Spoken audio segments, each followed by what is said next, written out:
would you believe it that we are already at episode 3? I can't, and I'm here. I recorded the one right after the other. So anyway, I went out of my way and went and looked at some footage, so I actually know what's going to be on screen. It's going to be Tressa's story stuff, so that's on the docket for topics today. But firstly, I should remember to do this at the end of the episode, but basically, if you have questions, just leave them in the comments. I love looking at questions, and even better than looking at them, I love answering them.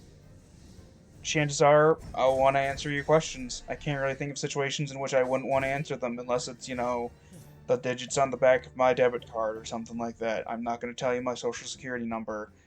My favorite color is forest green, though. You can have that for free. So, on the docket for this episode is going to be, firstly, right here we have non-linear storytelling in JRPGs, and if it works in Octopath Traveler's case. I think that I can go beyond just JRPGs regarding this, but I will focus. I hate. That's another thing I don't like sometimes when other YouTubers do it. It's like, you're not actively participating in this video. I am. It's not a we.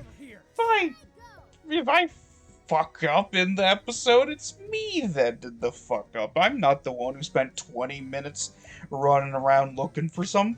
Oh, I actually can't remember what I just said. It's me that spent 20 minutes if I'm watching a motherfucker, right, and they spend 20 minutes looking for something, and then they say, "Man, we haven't found shit," and I'm like, "Man, this isn't Dora. I'm not helping you. I wish I could. I wish I'd be like."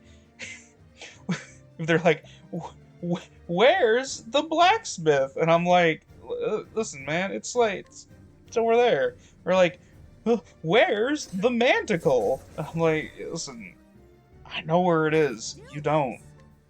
It's especially just troubling when it's like you could just pause the video, like what you're doing, and just look it up, or like I can bullshit my way through. Sometimes you might notice in the footage, I'm just kind of like wandering around or whatever, and it's like, yeah, I'm Googling stuff, or I'm eating. I only have one hand available. Sometimes I'll fight a little shittier because I'm like, man, I just made some stew and I don't want to stop playing. Like, this game is just so fun. I didn't think I was going to have so much footage that I would have 12 episodes that I have to do voiceovers for. But here we are. We're in this universe. We're not in the universe where I didn't have that much fun with the game. Sometimes the repetitious combat would get to me, but it's getting less to me now. Now that I know that I can boost my fucking skills, that's so nice. So anyway, non-linear storytelling in JRPGs in particular. So, admittedly, I haven't really played that many in the last decade or so.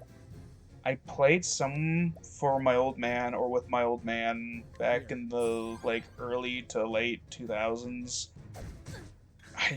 Star Ocean, The End of Time or whatever was one of the ones I can remember. The one that I remember liking the most was Dragon Quest, the one where you're the guy with a blue shirt, I think, and there's the ugly king and his daughter, who's your girlfriend or whatever, got turned into a horse, I think, or a pony. And I remember that the economic system included the fact that if you kept trying to sell the same item over and over again, it actually reflected that the economy is getting oversaturated with the product. And even as a little 10-year-old, I was like, oh, that's pretty neat. I was a very normal child. So, typically speaking, that's one of the things is that people talk about JRPGs versus non-JRPGs. People don't traditionally put the W in front of Western RPG. I don't really even differentiate between Western and just normal RPG, since generally speaking, they're emulating, older games Dungeons and Dragons and shit like that, where it's like, yeah, it's made by some fucking guy from where the fuck, what, Wisconsin or something? Where was Gygax even from? I can't remember. I just remember he was racist and not great with women. I'm probably gonna get some shit for that from some of the more hardcore fans of him, but I truly just don't give a fuck. And, well, I play 5th edition some, I run it. I don't actually get to play it much. I haven't been a player in a tabletop game really since 2022, 21, something like that. And the campaign didn't even go very far. It was like 4 sessions. Anyway, so the I have always wanted a game in which there technically isn't a main story. And to a degree, this game is that. It is a bunch of smaller stories that do technically make up a bigger story.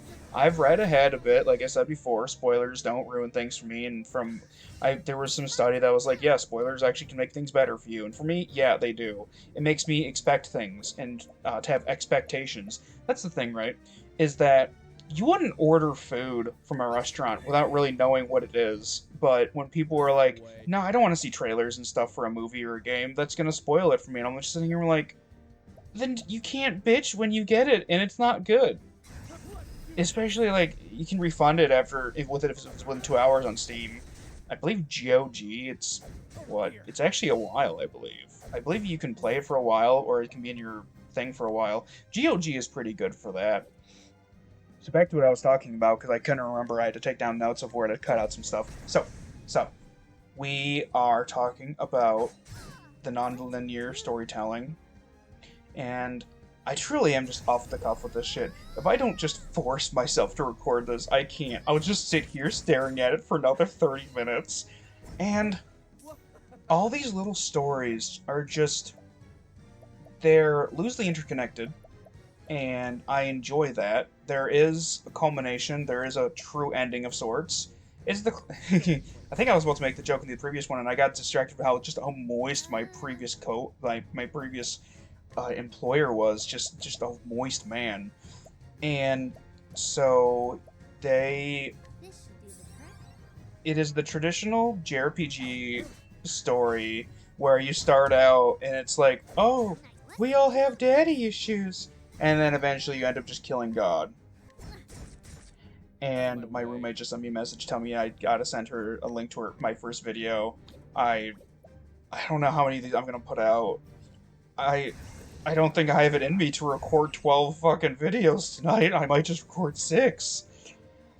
But the plan, I'm going to do it, although I plan on doing daily uploads, though my output might be severe enough that I might end up playing like 2 games at once, and then doing 1 upload of each per day, but fundamentally, after a while, I might get too busy doing other shit that I can't do that.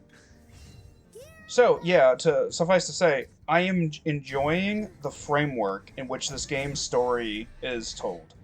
The smaller stories, the more personal stories, is something that I've been looking for so long. I thought that Kenshi might be what I would need, but it is in a similar category as, but not quite similar to RimWorld, in that RimWorld is described as a storytelling generator, or something like that. But it's more so just random bullshit that happens to you because the AI overlord, dungeon master of sorts is like, well, you're gonna get some shit delivered to you. And it's never really connected. It's like, yeah, I keep getting bandit raids, even on like, even if you don't do Randy Random. If you don't know anything about RimWorld, long story short, Randy Random is the more random thing. It's like, oh, here's a bunch of triceratopses or whatever. Here's some cancer. The other one's less random, as the name indicates. I try to go for more of, I just want to have a nice little community where I run a hotel or something. And also shoot bandits in the face. But it's not... My issue with the Dark Souls is that they don't have a story that I give a shit about in the sense that there's people I can care about. This has a not dissimilar issue of I can care very much about my pawns, my little dudes, my colony, but the world around them just doesn't fucking matter. There's not really ongoing events or lore that are connected to anything in any meaningful. It's like the reverse issue of the dark soul, the holes that I am not super duper into. And so Kenshi was not the game that I wanted. It's a neat game. I sometimes like watching people play it, but there's several issues regarding that's an entire other fucking video. But this game is closer to what I want. I don't want the game that I would want is not a JRPG. It's I can't even rightly describe it. It would have to be in the Bethesda style, but everything just goes back to New Vegas for me. Just those well-written side quests.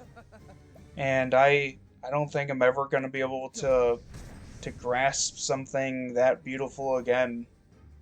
And it's with mods, yeah, to an extent. And there's some other games that are pretty cool regarding side quests, but it's my favorite game. I love it. First played it when I was 16-ish. That sounds about right. Same year I disowned my birth giver. A little more backstory, lower for me. A lot of parental issues. All 4 parents dead. And anyway, I do enjoy the way that Octopath Traveler handles its system, in which you choose 1 out of the 8 starting travelers. And from memory, I believe it's evenly distributed boys and girls. And each of there's like kind of like 4 abilities. How do I word this? There's kind of like 4 non-combat abilities in which they're like, come follow me. What to do? Obtain item. Pick fights. And learn information. I'm not on a script. I can't remember if the first thing I listed and the last thing I listed is the same thing. But basically, there's the noble way to do things, and then the rogue way to do things. Rogue way to do things, I think that's it. I think I have another fucking topic for another video. I think I have this written somewhere. I don't want to click too much on my mouse and make it pop up too much, but it's just, every single one has been just so interesting to me. Because you get to start with 1 character, and you go and see about another character.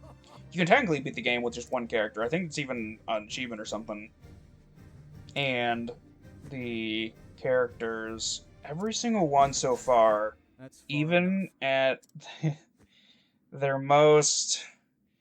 When I heard that there was some bad voice acting, I was prepared for some stilted dialogue. This dialogue isn't really stilted. I've only heard a few not great dialogue lines in terms of, like, the performance. But there is, in fact, a town of just bad Shakespeare accents. And even, like, it's bad for Shakespeare. And it's... I think we'll see it later. I'm recording episode 3 or so. I think this is episode 3. I want to say this is episode 3. We're in Tressa Land still. Yeah. Actually... So, yeah. First note. Non-linear storytelling in JRPGs. I fucking love this game. The way it's handled. Therion story stuff was another note. I'm just gonna blast through it. I'm gonna speed blast it. Fuck it. I can, and I have a lot of footage. So his stuff, pretty good. He, he fucked up. He got captured by rich people. A butler beat the fuck out of him after he beat the fuck out of the butler. And in exchange, the butler is like, hey, we won't make you full of shame if you go and steal stuff for us. And I'm like, I can get behind that kind of a backstory. Yeah, thief being kind of like a reformed thief kind of a deal. And it's Tressa. Tressa has living parents, which as an RPG protagonist, fucking wild. I remember when Starfield was coming out, and then one of the starting traits was you have living parents, but you got to give them like 10% of your monthly your daily income or some shit. And I was like, I would totally pay the living parents tax to have a living set of parents in an RPG. That's so rare. That's so rare, man. I can't even think about having RPGs have you with living parents. I think in Skyrim I think in like a dialogue option you'd be like, yeah, they exist. But they're not there. I'm trying to think of... RPG protagonists and I have so much in common. Just so many dead parents. Of course. So, yeah, I guess this is it. See you next time.